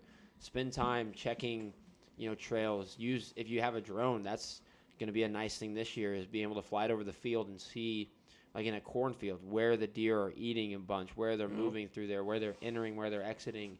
CRP fields, I think this is funny too, especially with shed hunting. CRP fields is one of like the most underrated spots. It's like, yeah, they're hard to shed hunt because you have to walk them so thoroughly, but like if I can find more people that like to shed hunt CRP fields, come and shed hunt with me, Oh please. my goodness. Me and Tate will spend hours in a CRP field. Grid searching it. And we'll hit every bed. We'll basically zigzag and walk every square inch of that thing. And I feel like it just gets overlooked. And it's like, okay, if anybody else likes to shed hunt CRP, hit us up. Because if we have more people, and if you're willing to walk at least like 10 miles in a day, hit us up. Because the thing is that no one really wants to walk 10 miles in a day, and that's the kind of the problem. Dude, because during shed hunting season, I'll walk sun up to sundown if I have to, Yeah. and I'll walk. If I am walking a property and I know there's CRP, you might as well mark me down for about an hour in the CRP. Well, that's the thing. I'm like, doing it. I mean, the CRP that we walked this year. I mean, shoot, I bet we walked 4 miles in it. At least, dude. I mean, we're walking 10, like I think 10 to 15 foot. Right next to each other, all the way down. Well, you have to because in down, CRP you can't see if a shed is over 5 feet away from you. You're probably not seeing it. But yeah, I mean, understand your deer. Try to control their movement if you can. You know, plant food plots. Cut funnels. Cut funnels. I've cut funnels. Yep. Dude. Hinge cut trees. Do things that the deer like, and that will draw them towards you. Right. Yep. You know, ever since I started hunting the property I hunt, you know, we've seen the deer move more towards this property because of the work that we've put in. Me, the neighbor, the people around, like, there's more deer coming over to this side where I hunt than there was 7 years ago. Yep. And it's not a coincidence. But like, that's what it takes. It's not you show up in October and you hope you get lucky. I mean, it might work for you a couple times, but if you really want to do it, it takes a lot of dedication 12 months of the year. I cut a lot of funnels, and I've shot deer out of a lot of the funnels I've cut, and it works out great. I mean, the property, the 20 acres that I hunt right now is perfect for giant deer because it's so thick, and I like having thick ground, especially on 20 acres, because that's where the big bucks like to hang out. Might not see, you know, many deer, but the thing is that, I mean, I see quite a lot of deer. I mean, if I see less than 20 deer a hunt, I think it's an awful hunt, basically. Well, you're lucky. So, if I see 20 deer a hunt, dude, that's the greatest hunt of all time. I'm hunting a very non-pressured area. Well, non-pressured area during bow season, but the thing is that it's pretty good, but that also means, like, I mean, the deer that I shot, actually, it's on the ground right now, that one over there, I wish I had the mentality that I had this year, back when I shot this deer, because this deer was a 4-year-old. It's hard to say that because he was a typical 12-pointer, 6x6. His little sprint brow at the back, but just giant. I wish I would have passed that deer, because the thing is that deer probably would have been a 180-inch plus deer next year, and he went 163, which is great and all, but the thing is that, I mean, shoot, after you grow up and you keep shooting bucks, like, I mean, I don't know how many bucks I have shot, but I mean, I started off with a 118, what was it, 113? 113, yeah. Then I started off with then I went from a 126, then I went to a 130, a couple 130s, and then I went to nothing but 150s, and then now I'm in the high 150s, 163, and I'm just like, it gets to a point that you're like, what's next? You know, like you want, like, a deer like that. If I would have passed on him next year, I mean, shoot, even though I've never seen that deer before, he was a mystery buck, showed up and I shot him, but it really changed it. I mean, the thing is that I know Kale's upset he didn't shoot Pixel this year, but golly, I mean, he knows he survived. Yeah, that's what the that best deer can thing. become next year is insane. And the best, and he's gonna figure him out. I know he will, because he's watched him for so long. But the thing is that it's just the great, because he's watched this deer so late. He found his shed, so he survived.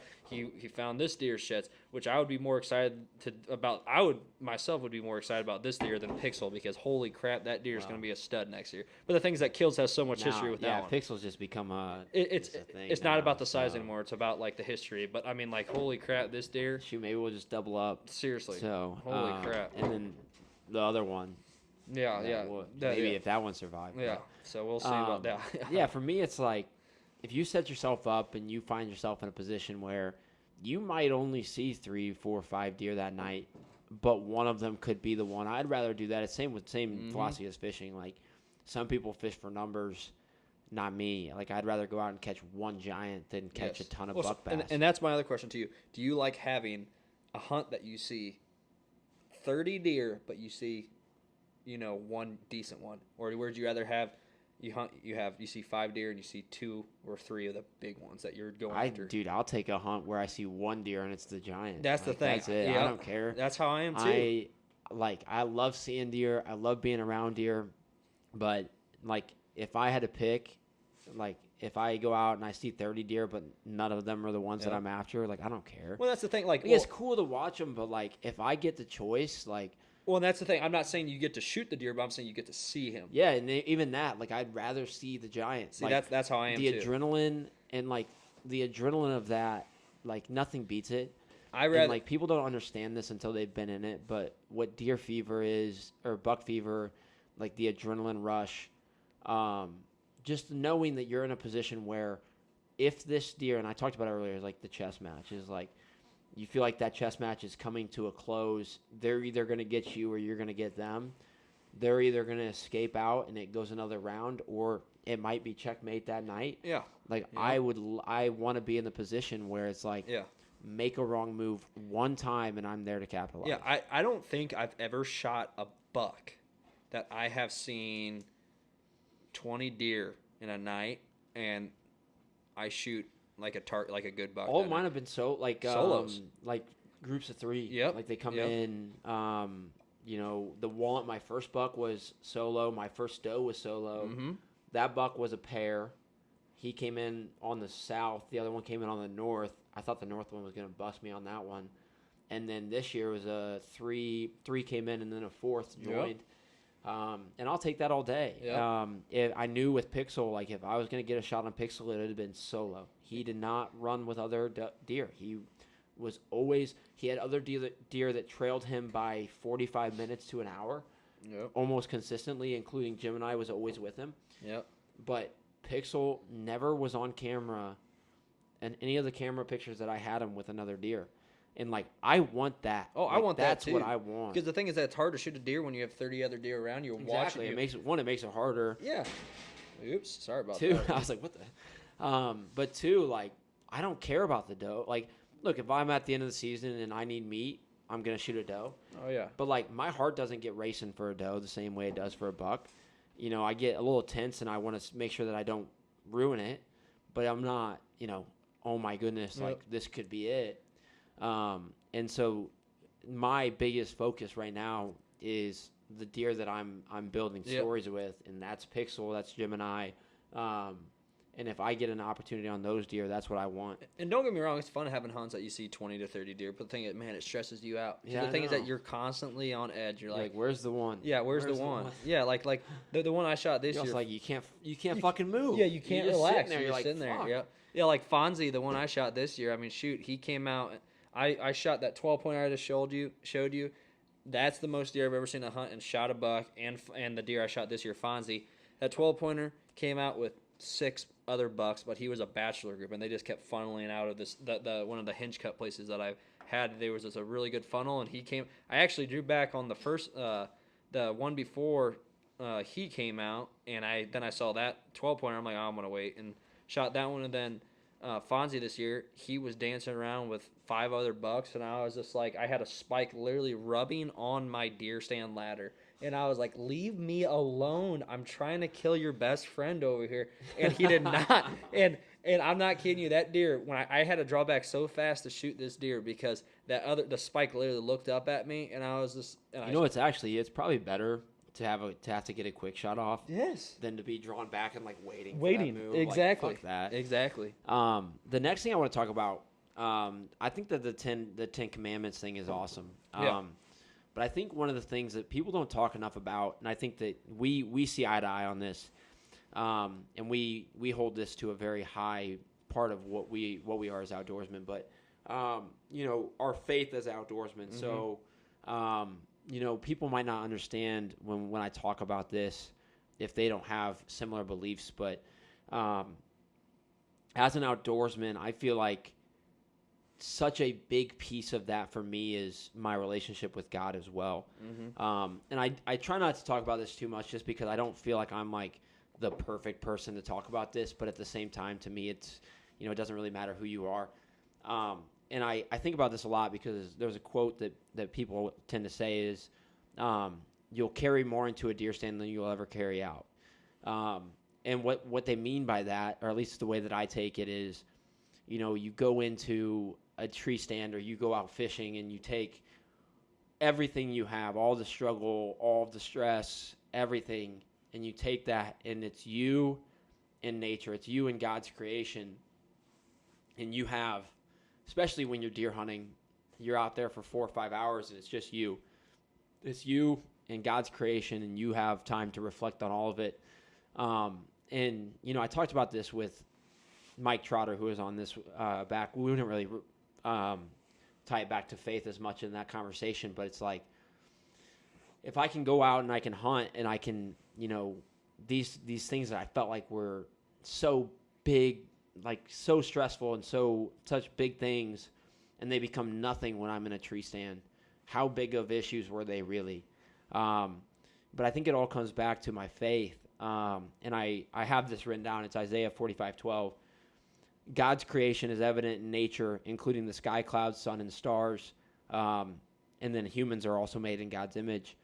But I think that when you're out there in God's creation and you can see the sky, the clouds, the sun, the stars, and you can be in nature and fully immersed in his creation, I think it's incredible. The dedicated time that you have, like, it's like, okay, you're sitting there's no deer coming out. Like, what are you doing? Well, for me, like, I'm reflecting, I'm having conversations with God. Like, that's what I take from that. And I know that you're very similar in the way that you approach it, and I want you to talk about it a little bit too. But I think it's such a big thing that drives both of us as outdoorsmen, and so I think it's important to talk about. Yeah, and so, like, I grew up in high school. I was a four-sport athlete. So the thing is that when the deer season came around, of course, I was not able to hunt on Sunday mornings because of church, and so I was able to basically hunt maybe 1 day a week during the hunting season because I was always in sports and everything like that, and I always, dreaded, like, I was like, man, I'm not able to hunt more because I have to go to church, I have sports and all this kind of stuff. But the thing is that I look back on it and I'm like, I actually appreciate it because now I have more control over my life, but I still go to church on Sundays instead of hunting on Sunday mornings, because the thing is that it's more important. I mean, the thing is that sometimes I understand that, like, if you are on a hunting trip and you skip out on church because you're on a hunting trip and you're not around it, but the thing is that if you are the closest to, like, I felt the closest I've ever been to God in the woods. And yeah, I come back to this quote. I could either be in a church pew thinking about hunting, or I could be in a tree stand thinking about God. And it's similar to what you're about to say. The closest that you really ever feel, at least for me, is 25 feet up in a tree. Oh, absolutely. Like 25. I always say it is I'm 25 feet closer to God. Mm-hmm. Yep.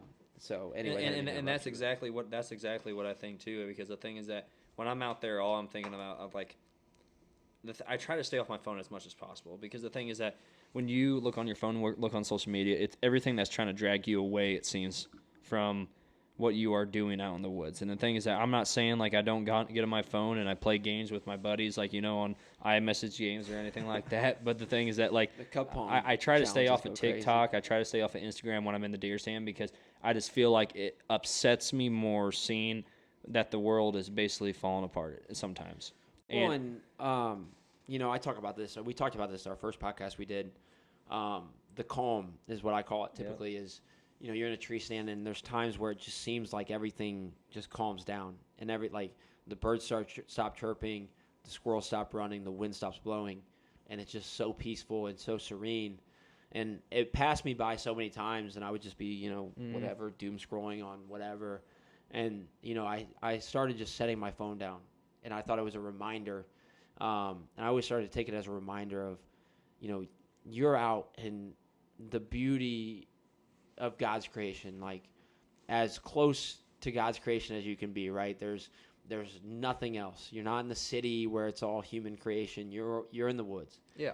And take it in. Enjoy the peace. Be comfortable just being in the calm and being in the silent and being one. It's just you and God. And I think that so many people live their life trying to please false idols and trying to please these other things, or like just be somebody that they're not. And it's like, when it's you and God and it's one-on-one, you can't hide. Yeah. And it's in a tree stand, you can't hide. It's you. You're either there and you can be present, or you're there and you feel ashamed.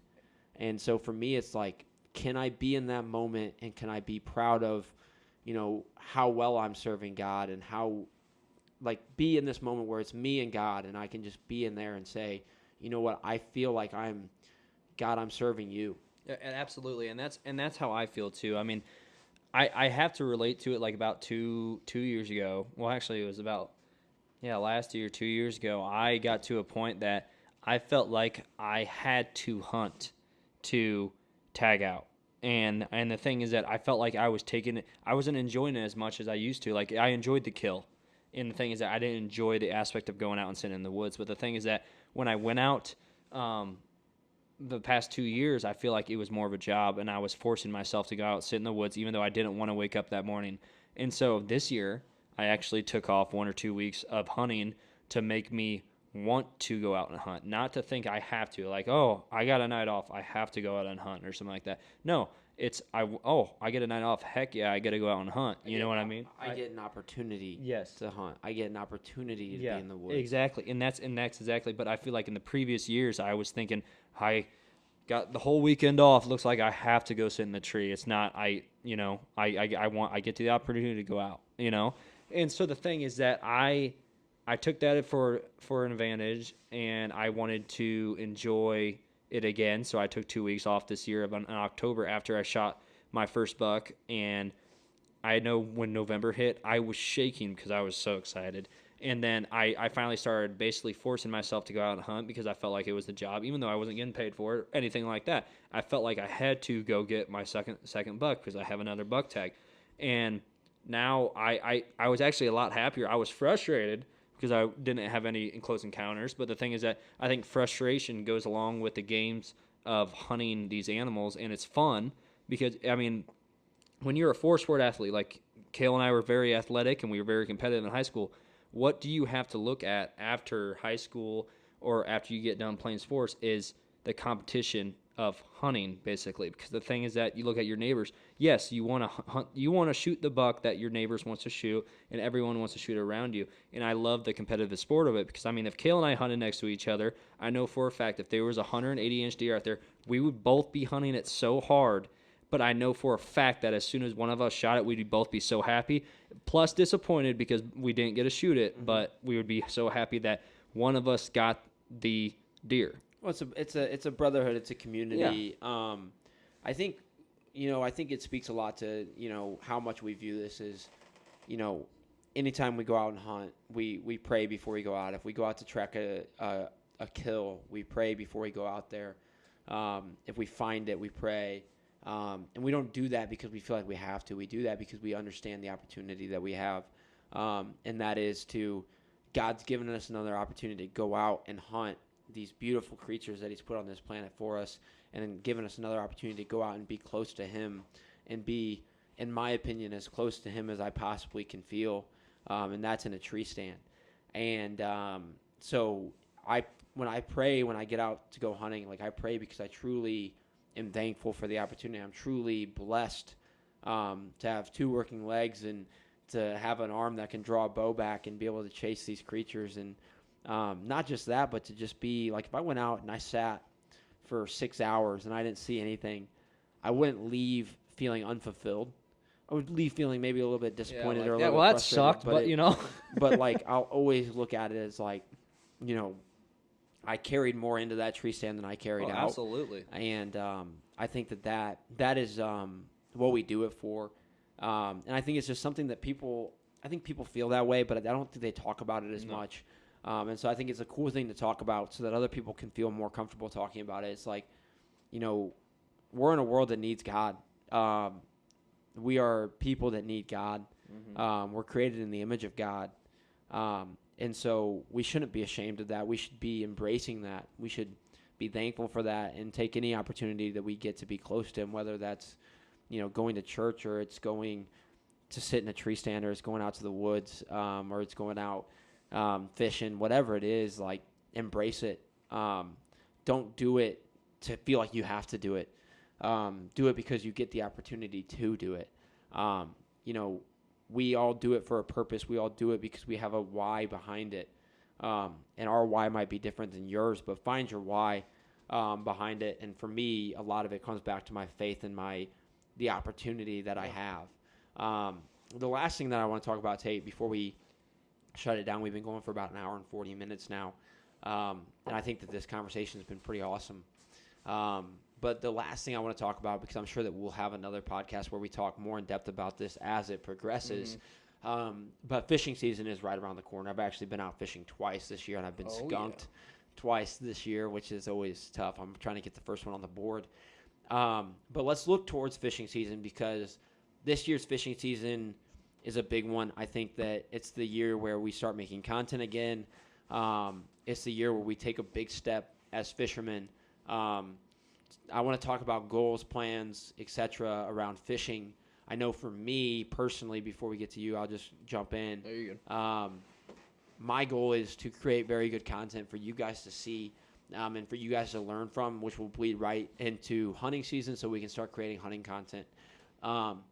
My whole purpose around that has always been, I don't think it ever started this way. I think it started just because I wanted to document memories that I was making. But the first time somebody came up and said, I tried this and that because you did it in your video and it actually allowed me to catch a big fish, I realized that there's a bigger purpose around this and that I can use this platform or that platform for a better purpose. And so I'm excited for that. But this year, I think the biggest thing is to get us out of our comfort zones a little bit. Oh, yeah. We've always been bass fishermen, and I'll always be a bass fisherman. But getting out and doing crappie fishing, getting out and doing walleye fishing, getting out and catching stripers, catching smallies in the Mackinac, maybe taking a road trip on a Saturday, Sunday to go catch a different species or get to a different lake or a different pond. That's what I'm looking forward to this year is using our platform that we can make content, but also our ability now that we aren't 17 and 18-year-old guys that are, whatever, to go and actually create more experiences around it. That's what excites me about this year. I have a lot of experience around fishing, but there's still a lot of things that I want to experience. And I don't want to do it without, the guys that, I fished with my entire life. And I don't want to do it without a camera on my chest showing you guys that, just because I fished for 15 years or whatever, doesn't mean that you guys can't do it. It's just as easy for you guys to get into new things too. So, yeah, I am the two things. So the thing is that I love bass fishing. I don't want anyone to think I don't. But I'm becoming more of, as I get older, I love pan fishing. I like crappie, bluegill, and striper and catfish. I like sitting there talking, hanging out with the guys, drinking beer, and just basically just chilling and waiting for the fish to hit. Can't do it without a beer. Yeah, I'll tell you that. I love bass fishing. I thought you were going to say I love beer. No, I love bass fishing. But the thing is that I want to catch a bunch of striper this year. Kale and I got into it a little bit last year, and we got really addicted to it. I mean, sat in one spot. We caught some good stripers, but I think we both know that the stripers that we caught last year were good stripers. I think we have a chance to catch at least 6 to 8 pound stripers this year if we actually stick to it. And then crappie too. I'm a meat person, so I like frying fish up and everything like that. I love. I knew you were gonna say. I love meat. I do. I love. I just want to. I can't wait to fry freaking fish fillets up, and so that's the thing. So anyway, I frog gigged a lot this year. But, man, I need to catch me some crappie. I'm excited for frog gigging, too. Yeah, I need to catch me some crappie and striper. So I'm so excited for that. Yeah, dude, it's gonna be awesome. I'm excited for what it's gonna look like content-wise. Sharing it with you guys. Frog gigging is something that I'm excited for content. Oh, Yeah. Just because those nights are always a blast. Stripers are going to be fun for content too, because we're sitting in one spot for around 5 hours, just casting it into a hole, and then never know what we're going to catch. I mean, we could literally the lake that we are going to holds the world the state record striper. Was it 23 pounds? Or I'm something not like sure that? what it is. The cool thing about where we're at is we have a lake next to us that has a state record. Yeah. Muskie, a state record saw guy, and the other lake has a state record striper in it. Yep. And they've all been shocked. So we got some good crappie, but it's nothing like Louisiana when you can go out there and catch 18-inch crappie. I'm excited to do another podcast in probably June or maybe May about fishing, because we have, as much as we hunt together, or at least side by side, some would say, fishing wise, we've fished so much in the same boat or at the same pond, or and so we have so many stories. We know everything about each other's fishing spots. So like if we call someone like, dude, I caught it back in this cove. No kidding. You did? Dude, I caught it by that rock that you. Yeah. But 5 years ago, you caught that bass by. No kidding, dude. That's great. So wherever we're at, we know exactly every landmark there. Yeah. But we have 1,000 stories at least that tie back to fishing. Bad. Some are hilarious. Yeah. But so that'll be a conversation for another time. One time we went frog gigging in a tornado. That was a good time. We sent 3 wide in an old blue. So my old truck. Single cab, F-350, bench seat, me, Hey, Adam, if you ain't and running Kale a bench seat 3 wide, you ain't doing it right. We're sitting 3 wide, and it was not comfortable, but we sat through it. We went back out there after the tornado and kept gigging. Hey, that was probably our best night of gigging. Dude, we caught. Minus maybe your nights on the golf course. Yeah, the golf course is a little different. That's it. That's a whole different story. But nonetheless, guys, that's really the meat of what we wanted to talk about today. A lot of hunting stuff, as hunting season just came to an end a couple months ago. But I think what excites me a lot is this platform, is the progression of what this podcast is going to be.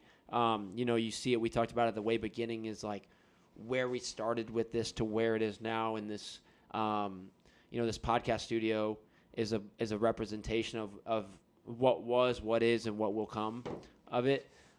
We've taken a lot of steps forward, and I think it was only right to have Tate be the first podcast back on it, because Tate's been here since the way beginning.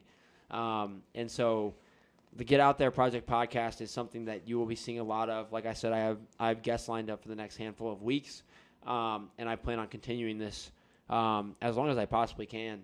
But that being said, the biggest thing that I ask is that you guys try new things. You guys go out and don't be afraid to suck at something for a little bit so that you can be good at it. Yeah. Don't be afraid to. Don't be afraid to suck, guys. Don't be afraid to suck. I go out, guys. You get one life. Don't waste it away working a 9 to 5, going home, playing video games, going to bed, waking up again, doing the same thing over, and live the same day for 40 years. Go out, live a great story, as it says there and on my arm. Go out and make memories. Go out and try new things. You only get X amount of time. You don't know how much you get, and so don't waste it. And if you enjoy the show, and you enjoy the podcast, please tell people about it. That's all I really ask. Pass it along. It's small. It's something that I want to become a big thing, and I think that the message that we portray here is something that a lot of people can benefit from. And so if you agree with that, just pass it along, tell people about it, and look forward to more content coming soon. That being said, I do hope that you enjoyed it. I want to thank Tate for stopping in and making it happen. And if you really enjoyed it, please like, subscribe, comment below people that you think would be good on it, topics that you want to hear about. And like we used to always say, keep living that outlaw lifestyle. And what I mean by that is keep going out, trying new things. Don't get tied to societal norms, and go out and just be a human and be yourself. And if you're fishing, rig it right and rig it tight. I was just about to say that. You got to rig it right, got to rig it tight. And if you're hunting, just make sure your sights are straight and that your mind's thinking clearly when you're out there. So that being said, that's all I have for you guys today. Tate, anything to leave them with? No, have a good one, guys. Enjoy this. Hopefully we get summer here soon. I'm Yes. kind of tired of this cold, freaking snowy spring weather. So yeah. But we'll see you around, and thanks for tuning in. See you guys.